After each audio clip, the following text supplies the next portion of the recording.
अपने जन्म का करो विचार, अपने जन्म का करो विचार, अपने जन्म का करो विचार,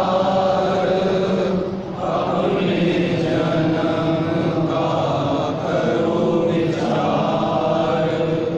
मानुष देह जग दुर्लभ सार, मानुष देह जग दुर्लभ सार, मानुष देह जग दुर्लभ सार, मानुष देह जग दुर्लभ सार।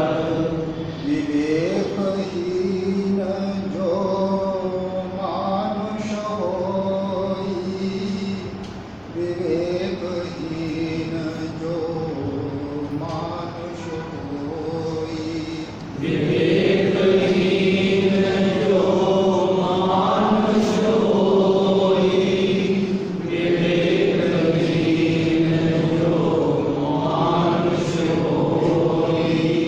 पशु समान जीवन सो कोई, पशु समान जीवन सो कोई, पशु समान जीवन सो कोई, पशु समान जीवन सो कोई। नींद त्याग उठ काल विचार, नींद त्याग उठ काल विचार, नींद त्याग उठ काल विचार, नींद त्याग उठ काल विचार। सत स्वरूप खोजो जग सार, सत स्वरूप खोजो जग सार, सत्स्वरूप खोजो जग सार, सत्स्वरूप खोजो जग सार। घड़ी घड़ी का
गीता के 7वें अध्याय में भगवान कृष्ण कह रहे हैं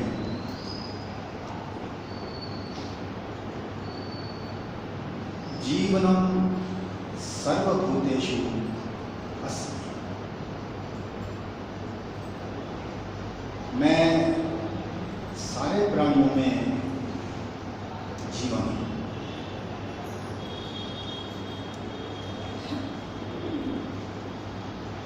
महाराज जी भी इसी बात को अपने शब्दों में कह रहे हैं। वो कह रहे हैं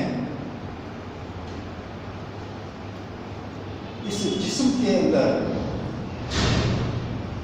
जो जान है उसी का नाम ईश्वर है।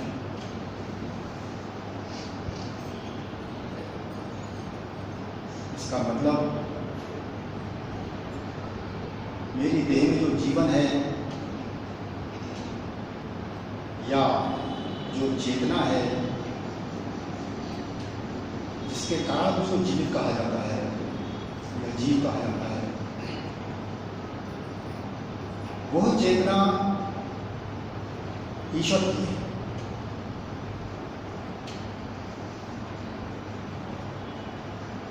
और ईश्वर हम सब जानते हैं सारे जगत का मालिक है, जिसमें मेरी देह भी शामिल है। और मालिक सब कुछ जानता है।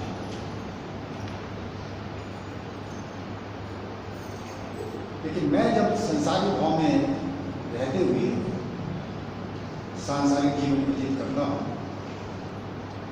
तब मुझको इस बात का होश नहीं है। इसलिए देखा होगा, चाहे वो खान पान की बात हो, चाहे वो व्यवहार की बात हो, या किसी संसारिक कर्म की बात हो, हम ईश्वर को भूलकर, सामाजिक मर्यादा को भूलकर, शास्त्रों के मार्गदर्शन को भूलकर, अपनी मनमानी वासना से प्रेरित होकर अपनी मनमानी इच्छा को पूर्ण करने के लिए हम उल्टे सीधे कर्म, उल्टा सीधा खान पान करते रहते हैं।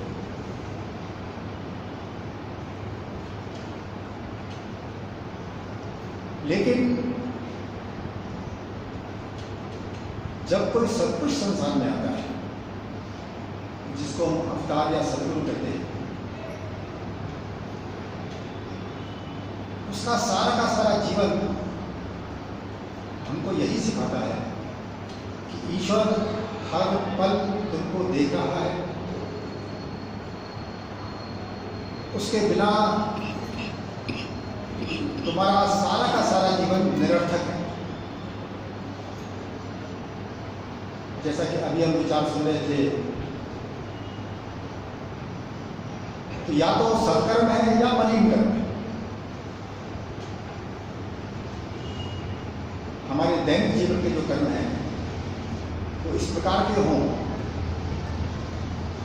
कि मेरी ईश्वर की तरफ की यात्रा निरंतर होती रहे। वही सत्कर्म जो सत्य की ओर ले जाए, जो संसार की डिजायर को गहरा करने, संसार के विकास को गहरा करने, मेरी वासना को गहरा करने, ये सारे मलिन कर्म। तो इसीलिए जो ईश्वर मेरी देह का मालिक है, मेरा जीवन है, मैं उसके प्रति गफलत में रहता हूँ। अपने इस शरीर, अपने इस संसार के प्रति मैं बड़े चाव से इसमें लगा रहता हूँ।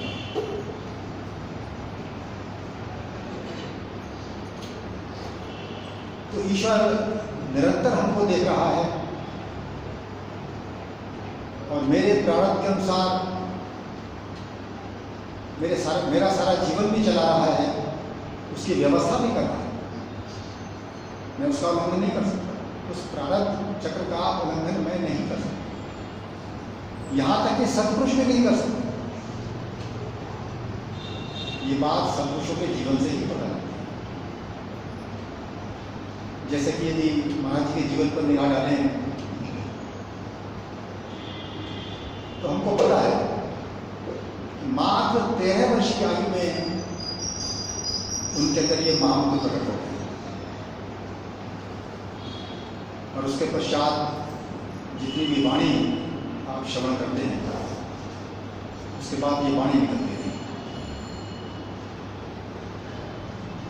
उस समय गुरुदेव की जो अंदर की दशा थी, अंदर की हालत थी, वो इस प्रकार की थी कि वो संसारियों के बीच में 2 मिनट भी रहना नहीं चाहते। इसलिए उनके मन में संकल्प आया, क्यों ना कहीं ऐसी टोली में शामिल हो जाया जाए जिनका संसार से संबंध नहीं है। इसलिए महाराज जी ने मन में निश्चय किया,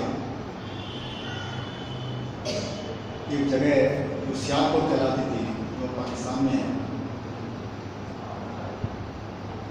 वहाँ ये कनपटे योगी रहते थे, क्यों ना उस टीम में शामिल हो जाए और ईश्वर का भजन करें। तो मन में संकल्प आया तो चलती है। रास्ते में जब लाहौर पड़ा तो वहाँ उतर कर एक धर्मशाला में चले गए रात को व्यतीत करने के लिए।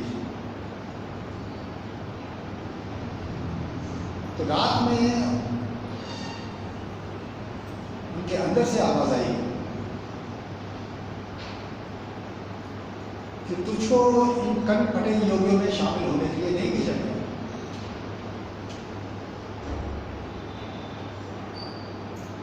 दूसरों को दुख देना तेरा काम नहीं।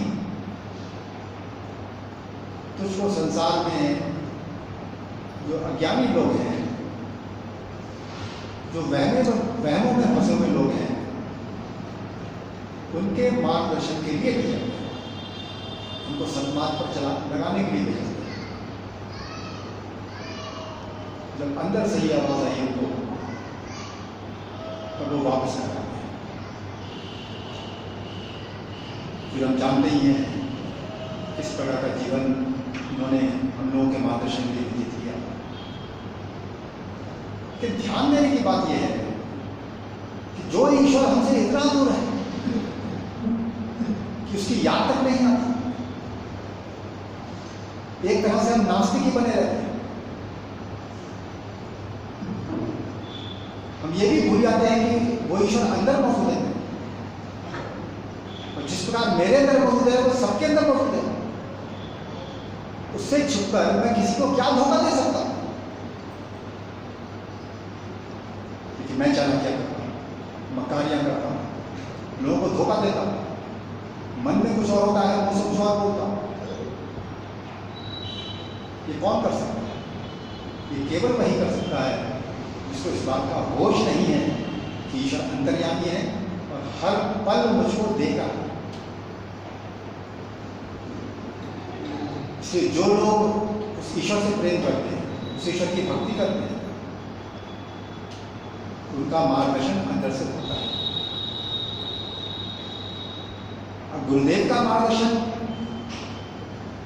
प्रभु, वो अंतर्यामी प्रभु कर रहे हैं और उनकी भाषा में ही उनको समझा रहे हैं, उनको बता रहे हैं।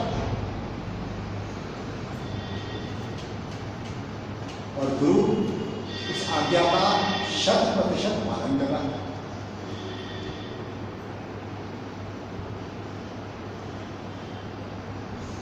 तो अब बताइए, गुरु तो मानव रूप में, लेकिन महाराज जी क्या करें? प्रेमी। जब तक व्यक्ति आत्म सत्ता में, चेतन सत्ता में या प्रभु में लीन ना हो, लीनताई का मतलब मैं जानता हूं मेरे अंदर मन है, मन के अंदर अच्छे बुरे सारे संकल्प पैदा होते हैं, इच्छाएं पैदा होती हैं जो मुझको कर्म करने के लिए प्रेरित करती है, और देह से मैं वैसे कर्म करता है। तो यह मन उस प्रभु सत्ता में लीन हो जाता है।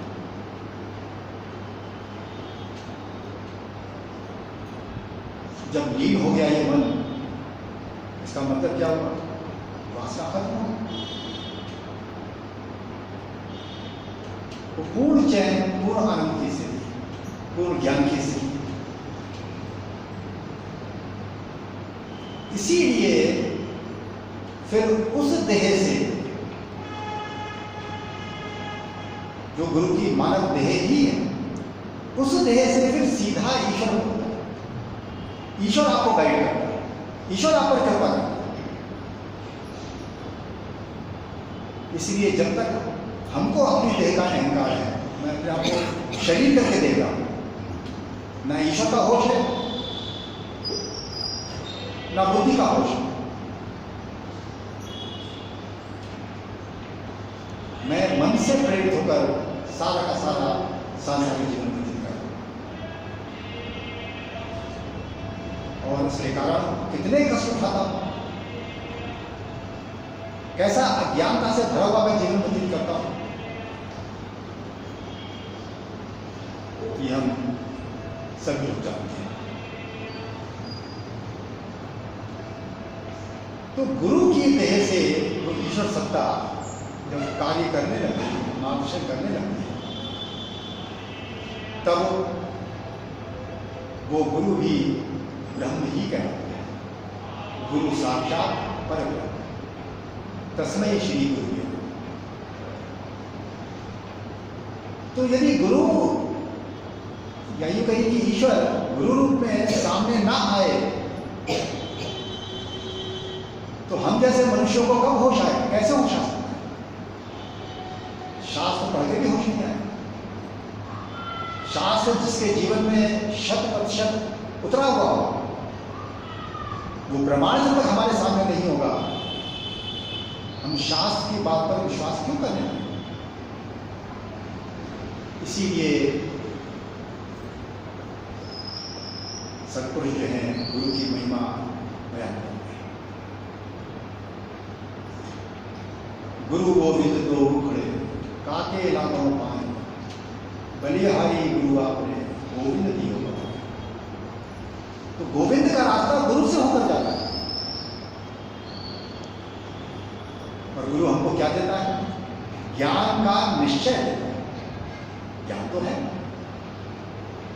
वैदिक काल से ज्ञान चला है, ज्ञान की कमी तो नहीं, लेकिन गुरु से ज्ञान पर निश्चय आता है।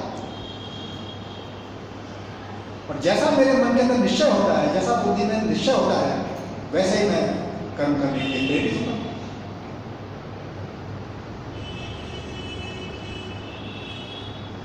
जब संसार मेरा गुरु है, संसार के लोग मेरे गुरु हैं, तो उनकी नकल करके, उनसे प्रेरणा लेकर मैं संसारी भोग विलास करता हूँ, उसके लिए कमाई करता हूँ, उसके लिए इतना कीमती जीवन नष्ट कर देता हूँ। संसार मेरा गुरु। जब करतार मेरा गुरु बनता है,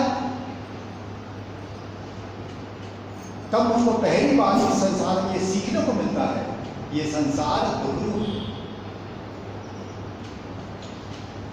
ये संसार द्वंद्व रूप है। यहां हर सुख दुख में बदल जाता है।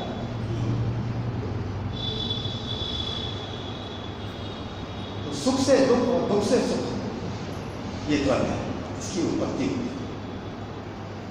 मुझको सुख चाहिए, इसलिए सारे ऋषि, सारे शास्त्र एक सुख से कह रहे हैं कि संसार में मनुष्य को सुख नहीं मिल सकता, क्योंकि ये द्वंद्व रूप है। जैसे दिन और रात ये द्वंद्व है। किसी को केवल दिन पसंद हो, कहेगा मुझे रात चाहिए ही नहीं, अंधेरा नहीं चाहिए, मुझे केवल उजाला चाहिए, केवल दिन चाहिए। तो क्या जीवन भर उसकी कभी इच्छा पूरी हो सकती है? आप जानते हो कि दिन के बाद रात आनी ही आनी, रात के बाद दिन फुराना है। तो पूरे संसार की हर वस्तु, हर स्थिति इसी प्रकार की। संसार द्वंद्व रूप है, लेकिन संसार ने मुझको ये कभी नहीं सिखाया। ये तो अध्यात्म विद्या है। संसारी मुझको यही सिखाते हैं, जितनी मेहनत कर लेगा उतना पैसा कमा लेगा, उतने ही सुखी करते रहते। संसार तो यही सिखाता है। और जो व्यक्ति इसको बड़ी दृढ़ता से सीख लेता है, वो समझता है मैं बहुत बड़ा बुद्धिमान हूं। इसलिए जो पढ़ाई में सफल हो जाता है, जो बिजनेस में, सर्विस में सफल हो जाता है, बड़ा इंसान बन जाता है, वो समझता है मेरा सफल जीवन। लेकिन जब जीवन के 30-40 साल, 50 साल निकल जाते हैं, फिर उससे पूछो तुम्हें जो जीवन अपनाया था विकास का, इसका आधार क्या था, इसका उद्देश्य क्या था? तो एक ही ये कहेगा, मन की प्रसन्नता, सुखी जीवन। लेकिन 50 साल के एक्सपीरियंस के बाद उसके पास बैठो, दिल की बात पूछो, तो एक ही बात कहेगा आज तक तो मुझे चैन मिला नहीं, अभी दौड़ ही लग रही है। बल्कि दौड़ के साथ एक निराशा और आने लगी है कि आज तक चैन नहीं मिला। तो शरीर जब बूढ़ा हो रहा है, क्योंकि 50 साल से ओल्ड एज स्टार्ट है, शरीर जब बूढ़ा हो रहा है, जो चीज आज तक नहीं मिली वो आगे कैसे मिल सकती? आगे तो निराशा नहीं, शरीर ही सब छोड़ने लगेगा, शरीर ही रोगी होने लगेगा, बुढ़ापा अपने आप में बड़ा होगा जो मनुष्य को कहीं का नहीं छोड़ना।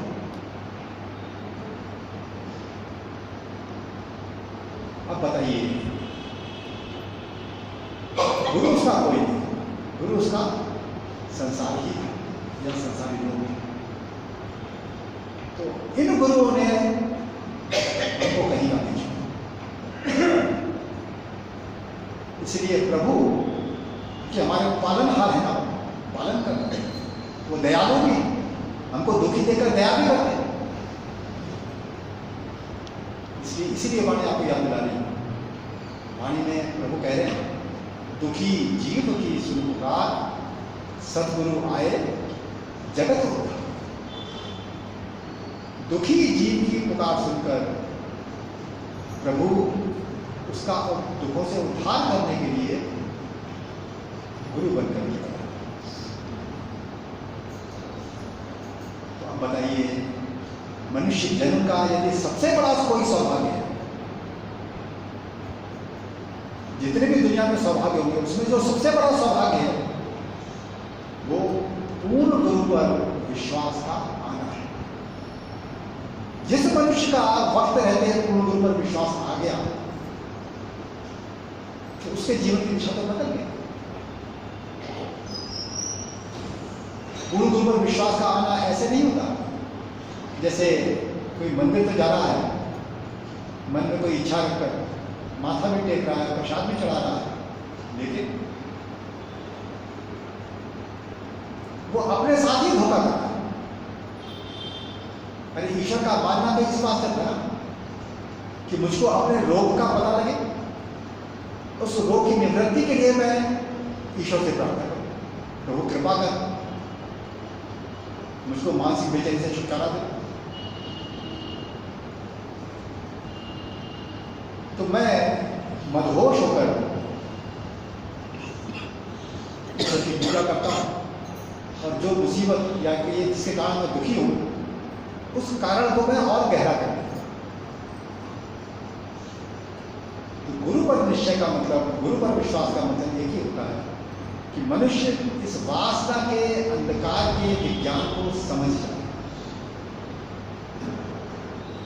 और इस वासना से निवृत्ति के लिए ईश्वर के मार्ग पर गुरु के मार्गदर्शन के अनुसार चलने की कोशिश है ईमानदारी से। उसके जीवन का लक्ष्य हो कि जैसे जैसे मेरी आयु बढ़े बढ़ रही है शारीरिक आयु, वैसे ही वैसे मेरे अंदर ये अध्यात्म ज्ञान भी बढ़ना चाहिए। और ये अध्यात्म ज्ञान मनुष्य का तभी बढ़ता है जब उस अध्यात्म ज्ञान के अनुसार वो प्रैक्टिकल जीवन व्यतीत करता है। ऐसा नहीं होता कि जैसे आम सत्संगी लोग होते हैं, बहुत जगह जाएंगे, बड़े बड़े अच्छे सत्संग सुनने की उनके अंदर इच्छा होती है, चस्का होता है,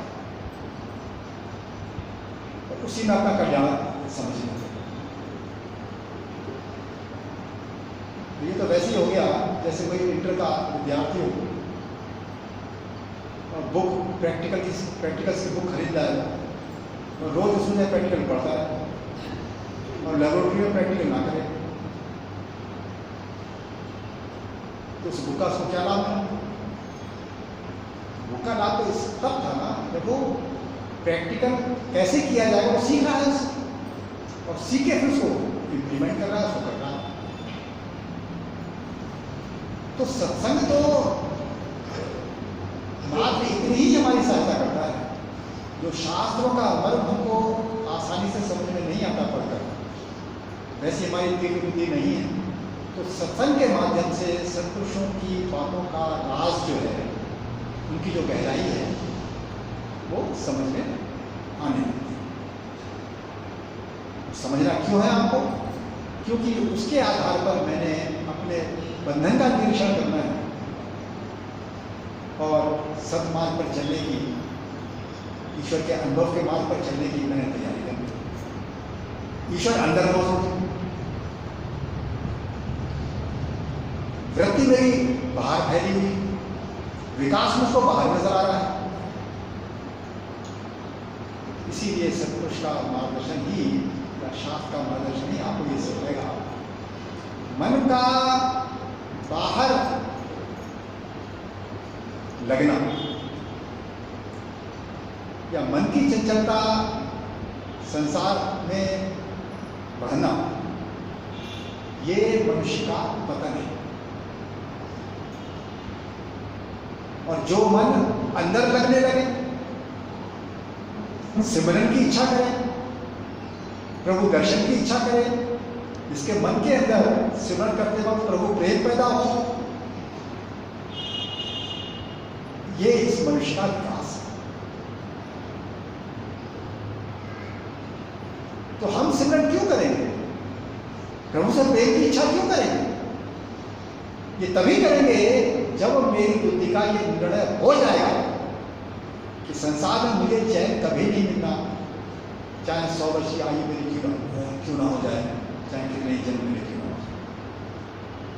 जो चीज संसार में है ही नहीं वो मिलेगी कैसे? ईश्वर आनंद रूप है, ईश्वर ज्ञान रूप है, ईश्वर शांति रूप, वो इस देह के अंदर है और वो सर्वज्ञाता है,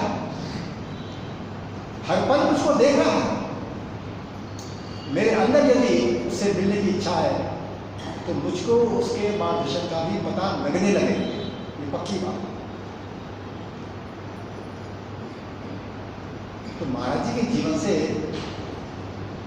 यही चीजों में सीख ली।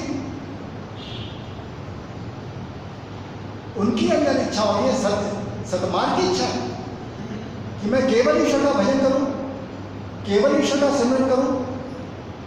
इसलिए वो ऐसे वातावरण में रहना चाहते थे जहाँ योगी लोग रहते थे, जो लोग ईश्वर की भक्ति में लीन रहते थे।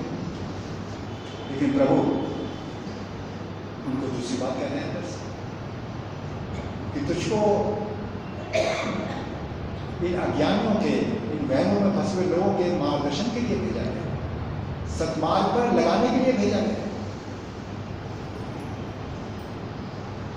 तो इसीलिए उन्होंने कहा कि तू वापस जा और अपनी स्थिति को और पक्का कर। तो अब देखिए गुरु की देह का प्रारब्ध क्या? उनके देह का प्रारब्ध था ये कि उन्होंने गुरु रूप में संसार में रहना है। तो देखिए उसी अनुसार उनका मार्गदर्शन हो रहा है। इसीलिए बार बार शास्त्र हमसे कहते हैं कि ईश्वर अंतर्यामी है, जो उसकी तरफ बढ़ता है उसको उसके मार्गदर्शन का पता लग जाता है, उसका जीवन इसका प्रमाण होता है। जो सिंसियरिटी से उस मार्ग पर चलता है, यही कहिए कि गुरु भक्ति के मार्ग पर चलता है, उसको अंदर के मार्गदर्शन का पता लग जाता है, उसका ईश्वर के साथ संबंध बन जाता है। आम संसारी की तरह से माथा टेकने वाला नहीं होगा, सारी जिंदगी माथा टेकते हुए हो गया, लेकिन ईश्वर का निश्चय मन में अभी भी नहीं आया। मन में निश्चय केवल एक ही बैठे हुआ है, भोगों का निश्चय। जो संसार में कमी है प्रभु उसको पूरी कर दे। प्रभु मुझे नहीं चाहिए, प्रभु चाहिए संसार में मेरी कमी पूरी करने के लिए। लेकिन जिसके अंदर गुरु भक्ति है, जिसके अंदर गुरु का वास्तविक निश्चय है, वो अंदर ईश्वर का अनुभव करने के लिए उस निश्चय के अनुसार, उनके मार्गदर्शन के अनुसार वो संसार में जीवन व्यतीत करता है। इसलिए हम किसी वहम में ना रहें। ये करनी का मार्ग है, जो करे सो करे पाए। इसलिए भुलावे में ना रहें कि महाराज जी को मानकर, महाराज जी के महामंत्र को मानकर, लेकिन निश्चय में खोट है। महामंत्र का जाप भी मैंने सुन रखा है, जो इसका जाप करेगा उसकी मनोकामना पूर्ण हो जाएगी। जो पूर्ण गुरु पर निश्चय लाएगा उसकी मनोकामना पूर्ण हो जाएगी। मत भूलिए कि मनोकामना को खत्म करने के लिए गुरु जीवन में धारण किया जाता है। मनोकामना रूपी बीमारी से मुक्त होने के लिए ईश्वर का निश्चय धारण किया जाता है। इसलिए ये हमारा बड़ा परम भाग्य है कि महाराज जी के रूप में ऐसे पूर्ण गुरु का हमको पता लगा है, जिसके द्वारा ये शास्त्र प्रकट हुए हैं, ये वाणी प्रकट हुई है, जिसमें वैदिक काल से लेकर आज तक जितनी भी अध्यात्म विद्या लिखी गई है उसका सारा निचोड़ और प्रैक्टिकल पूर्ण मार्गदर्शन समता विलास और वाणी के रूप में हमको उपलब्ध है। फिर भी हम संसार में भटकते रहे, संसार की नकल कर करके वैसे ही अपने बच्चों को बनाते रहे, वैसे ही खुद भी बनते रहे। ये गलती बहुत भयंकर गलती होगी हमारी कि एक मौका भी दिया ईश्वर ने और फिर भी हम वही संसार की तरफ चलते रहे। इसको महाराज जी कहते हैं, प्रेमी हाथ में नौका आने के पश्चात भी यदि कोई डूबने चल दे तो उससे बड़ा तो भाग्यशाली मनुष्य कौन, जिनको गुरु का पता ही नहीं लगा, उनके लिए क्या कहा जाए। हमको तो उसका पता लगा, उसका मार्गदर्शन उपलब्ध है। इसलिए हमको ये मानव जीवन का भी मौका है, इसको नहीं मानना चाहिए और पूरी गंभीरता से ईश्वर मान को तय करना चाहिए और हर को ध्यान रखना चाहिए। वो गुरु, वो परमेश्वर अंतर्यामी है, हर पल मुझको देख रहा है, मैं क्यों बहाने बना रहा। इसलिए ईमानदारी से मान को चले तो अपने जीवन को सफल करें।